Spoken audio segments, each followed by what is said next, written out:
ചേട്ടാ നമസ്കാരം. നമസ്കാരം. നമ്മൾ കേറ്ററിംഗ് ഓർഡേഴ്സ് ഒക്കെ എടുക്കും. തീർച്ചയായിട്ടും എടുക്കുമല്ലോ. ഒരു 250 പേരുടെ ഫുഡ് വേണം. അതെ. ഒരു ഉച്ചയ്ക്കുള്ള ഫുഡാണ്. അപ്പം മീൽസ് ആയിട്ടോ അതോ മീൽസ് അല്ല, ബിരിയാണി പോലെ. ബിരിയാണി, ബീഫ്, പിന്നെ ചിക്കൻ ഉണ്ടാവുന്നു. ചിക്കൻ ഉണ്ടാവും. ബീഫ് കറിയും ബിരിയാണി ചിക്കൻ ഫ്രൈ അങ്ങനെയാണ് ഉദ്ദേശിച്ചത്. അല്ല, biryani, chicken biryani, beef fry. ഒത്തിരി ചാർജാണല്ലോ. ബിരിയാണിക്ക് ബീഫ് അങ്ങനെ ചെയ്യാം. അപ്പോൾ ഞാൻ കട തുടങ്ങിയിട്ട് എത്ര വർഷമായി? ഞങ്ങൾ ബേക്കറി ഹോട്ടലിലോട്ട് വന്നിട്ടപ്പോൾ ശരിക്കും 7 വർഷമായിരുന്നു. 7 വർഷം. പക്ഷേ എനിക്കൊരു 26 വർഷത്തെ എക്സ്പീരിയൻസ് ഉണ്ട് ഹോട്ടൽ ഫീൽഡ്. Hotel field. നമ്മൾ ഈ ഒരു ബിസിനസ്സിലോട്ട് വന്നതിൻ്റെ ഒരു സ്റ്റോറി ഉണ്ടാവില്ല, അതെന്താണ്? ആദ്യം ഞാൻ എൻ്റെ ബേസ് എന്ന് പറഞ്ഞാൽ ബേക്കറിയാണ് എൻ്റെ ബേസ്. അപ്പോൾ ഒരു ശരിക്കും ആദ്യം ഞങ്ങളൊരു 96-97 സമയത്തൊക്കെ STD ബൂത്തിന് ഭയങ്കര ഡിമാൻഡുള്ള സമയം. STD ബൂത്ത് കാരണം ഒരു ചെറിയൊരു സ്ലോട്ട് കിട്ടി ഞാൻ STD ബൂത്ത് ഞാൻ സ്റ്റാർട്ട് ചെയ്തതാണ്. അപ്പൊ അതിനോടനുബന്ധിച്ച് ഒരു ചെറിയൊരു ബേക്കറി സ്റ്റാർട്ട് ചെയ്തു. ആ ബേക്കറി തന്നെ പിന്നെ സ്റ്റെപ്പായിട്ട് ഞാൻ അത് കുറച്ച് ഡെവലപ്പ് ചെയ്തു. തുടർന്ന് ബോർമ വെച്ചു, കുറച്ച് ജോലിക്കാരെയൊക്കെ വെച്ചു, റൂട്ട് സെയിലായി. പിന്നെ അതിന്റെ ഇടയിൽ കൂടെ തന്നെ ഞാൻ അവിടെ ചെറിയൊരു ഫാസ്റ്റ് ഫുഡ് നടത്തി ബേക്കറി കൂടെ. പിന്നെ ഒരു ബ്രാൻഡ് തുടങ്ങി. ഞാൻ STD തുടങ്ങി ബേക്കറിയിലാണ് പോയി. STD ബേക്കറിയായിട്ട് അടുത്ത് വീണ്ടും ഒരു ബേക്കറി, 3 ബേക്കറി, ഏകദേശം 60 കടകളിൽ സപ്ലൈ ഉണ്ട്.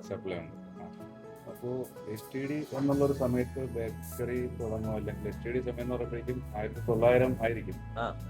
എനിക്ക് അപ്പോഴന്ന് എനിക്ക് SSLC പാസ്സായിട്ടുള്ളവർക്ക് ലൈസൻസ് കിട്ടും. അപ്പോൾ അങ്ങനെ കണക്ഷൻ കിട്ടുള്ളൂ. ബിസിനസ്സില് ഉയർച്ച താഴ്ച എന്നുള്ള സ്വാഭാവികമാണ്. അതെങ്ങനെയാണ് നമ്മൾ ഹാൻഡിൽ ചെയ്യുന്നത്? ഹാർഡ് വർക്ക്, നല്ല ഹാർഡ് വർക്ക് ഇതുകൊണ്ട് പോയിക്കൊണ്ടിരിക്കുന്നു. വേറെ കുറച്ച് വേറെ വിഷയങ്ങളുണ്ട്. ഞാൻ ഈ നാട്ടുകാരൻ കൂടെയാണ്. ഈ കാഴ്ചപ്പാടിൽ വർക്ക് ചെയ്യുന്നുണ്ട്, അതിനുള്ള ഔട്ട്പുട്ട് കിട്ടുന്നുണ്ട്. പോകുന്നത് എന്ന് പറയുമ്പോഴേക്കും വേറെ ഒന്നും ഇല്ലല്ലോ, നമ്മുടെ വീട്ടിലോട്ട് തന്നെയാണ്.